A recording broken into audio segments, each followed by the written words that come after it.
It's so awkward. I didn't film an intro to this, and I've been trying to film it for like the past 5 minutes. Anyways, welcome back.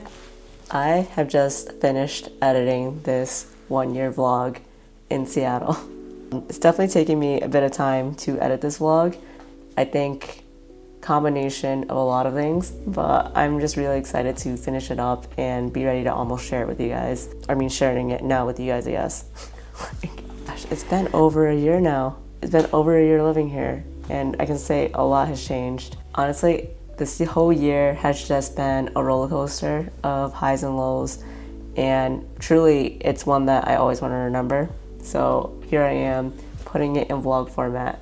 I'm a little bit nervous even to share this vlog because of some of the parts in it, but truly I really am excited for you guys to join me here today, and I really hope you guys enjoy. It's just a small little glimpse obviously into my little life here in Seattle, and thank you so much for being here with me today. In my last video, I documented my first 6 months living in Seattle. If you watched that update, you know I fell in love with this city pretty quickly. It's fair to call my first 6 months here the honeymoon period. But first, a little background on why I moved. I've been living in my hometown my whole life, and I knew truly it wasn't a place that I wanted to see myself in the long run. I had visited Seattle a few times before, and during those visits, I always felt like there was so much I wanted to discover. I love the balance between the city and nature life, and I felt like the best way I'd be able to experience it to my heart's content would be to live out here. So I looked for jobs specifically in the area, and with the help of my dad and brother, I found my first apartment and moved cross country. The couch is done. There's a pillow. During this time frame, I had a lot of people tell me how brave I was for moving to a new city all by myself. It's funny because I didn't see it that way. I just really enjoyed the process, and I was so absorbed in creating the life I always wanted for myself. Right now I've gotten used to kind of the living alone part of it. Not really. I'm going to try to cook a new recipe from this book. I'm finally enjoying dinner. That took me way longer than I expected, so I'm so glad I did not record it. I learned how to create a new routine for myself, how to adult, but most importantly, I learned how to keep saying yes, at least in the beginning, because you never know what doors you open if you don't say yes. And this is what led me to meet some of the really cool people that I did. Happy birthday, Angie! Being proactive when you're brand new to an environment is something powerful, because you'll expose yourself to all these new scenarios and people, and when you keep saying yes, you'll reach a point where you can be selective with your time and energy. You'll just know what feels right for you. During this time period, I still felt really stable and secure in my network back home. And to be honest, I think that's what allowed me to make this big move without so much fear. I missed my family and friends constantly, but I knew I would be doing myself a disservice if I didn't actually try to make it in this next chapter. I would say these summer days in Seattle were the most memorable ones, and I still think about these times. Welcome to Seattle! Looking back, I'm super glad I did give myself those 6 months to really dive into my own honeymoon period with this city, because that initial feeling of newness doesn't last forever, and like many other things in life, it eventually ended.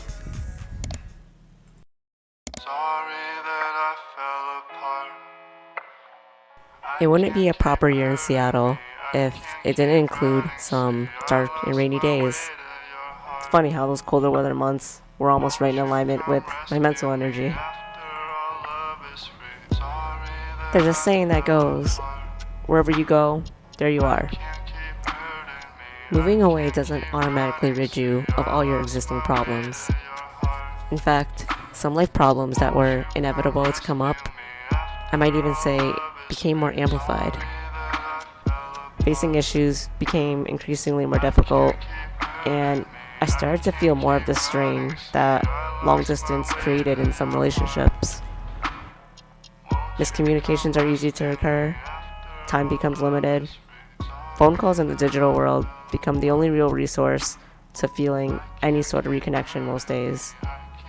And while being long distance wasn't the one and only factor that contributed to some of these failing relationships at the time, I can say it truly didn't help, especially for my mental health, now living alone. It was so much easier to ruminate in my own thoughts. A lot of alone time only enhanced the negative core beliefs I was already telling myself. Just how ironic that the initial desire to live alone and become independent was also the same thing pulling me to feel super isolated and lonely during the darker days.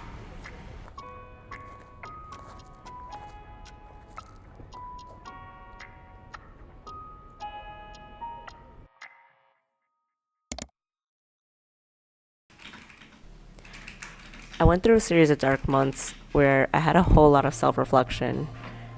And I won't get into all the footage because there's honestly more than I expected to go through. And it makes me a little sad to have to replay these moments. But I want to be sharing the real parts of this journey. If I didn't say, there are at least some sinking moments and low days in the process. And that really made me question if I had made the right decision. I felt like I was no longer proud of where I was.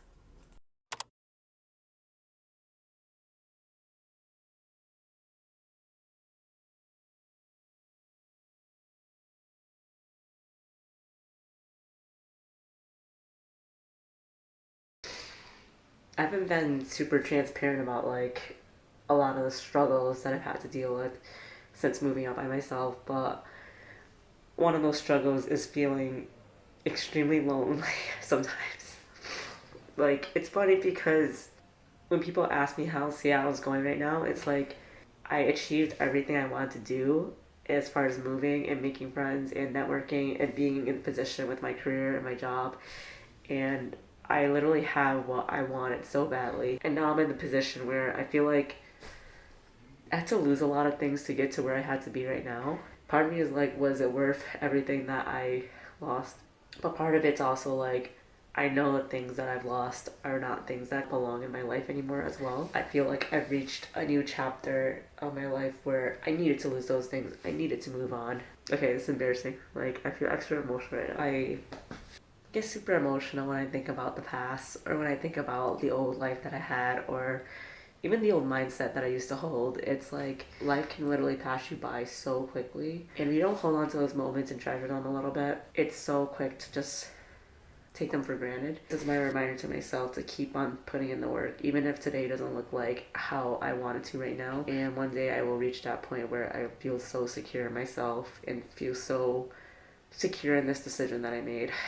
It's really stepping into a new part of myself that I'm kind of excited to discover too, but also kind of scared. And it's part of me like still learning to heal from the things that have affected me in the past. It's a conscious effort that you have to put in to be the best version of yourself. A lot of times you can be your biggest critic, and a lot of times you can kind of send yourself into your own spiral. But at the end of the day, I know I had to be present. I had to be there for myself before anybody else can. And I need to show up for myself in a way that is most genuine and truthful to myself. The harder I tried to hold on to old attachments and resist change, the more it ended up hurting me at the end. Truth is, you will inevitably outgrow some chapters of your life. It's uncomfortable. It's daunting. And not everyone will understand or be on the same page. But at the very least, I can say some amount of progress is being made.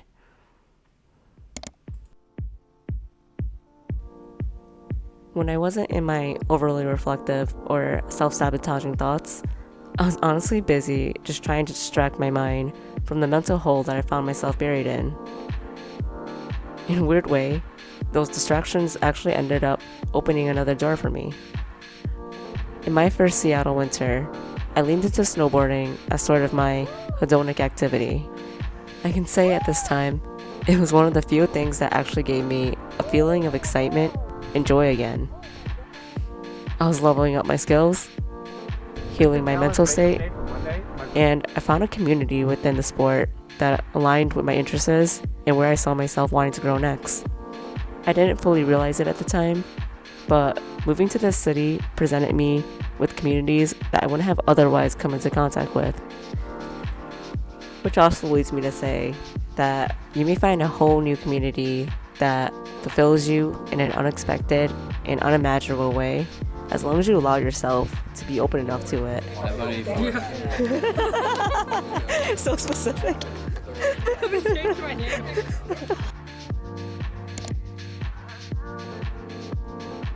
In this 1 year, I know I've had some really heavy losses, but I've also had some really amazing gains. I know it sounds so cheesy to say, but I'm falling more in love with the person that I've become and that I'm becoming every day. If living in Seattle has taught me anything, it's that after every rainy day, and trust me, there's a lot, but after every rainy day, there comes a sunny one, and it is so worth the wait.